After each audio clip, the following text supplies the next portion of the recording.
السلام عليكم مشاهدات ديالي، كي دايرين؟ لاباس مزيان؟ نتمنى يدخل عليكم هذا الشهر تاع سيدنا رمضان يا ربي بالصحه والهنا وطول العمر، وما تمنيتو نتوما ووليداتكم يا ربي.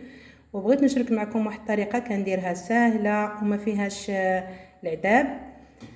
بالنسبه عندي هنايا الجلبانه غسلتها ودرتها كترت، وعندي هنايا الجزر حتى هو غسلته ونقيته حتى هو كتر، وعندنا هنايا القرنيع الكوك حتى هو.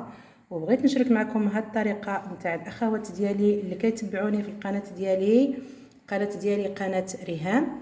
نتمنى تجربوا هاد الطريقه اللي كندير ساهله وما فيهاش العذاب، وبقاو معايا غادي نوريكم كي كندير لها. الاخوات ديالي بالنسبه حتى للشالوط الا بغيتو تبقى لكم مده طويله، كتبقى لي مده طويله يعني ما تقلعولهاش. هذا وهذه كنديرها مع المسمن، هذه كنخليها بوحدها، وهذه كندير لها السلوفان. هو نوريكم الطريقه، كتبقى لكم واحد المده طويله. وهانتوما الاخوات ديالي ديروا هاد الطريقه هذه، غتبقى لكم البصله مده طويله، ما تندموش عليها. شوفوا خليو فيها هذا الاخر ديالها باش ما تخسرش. المهم هي الطريقه اللي كندير انا. نتوما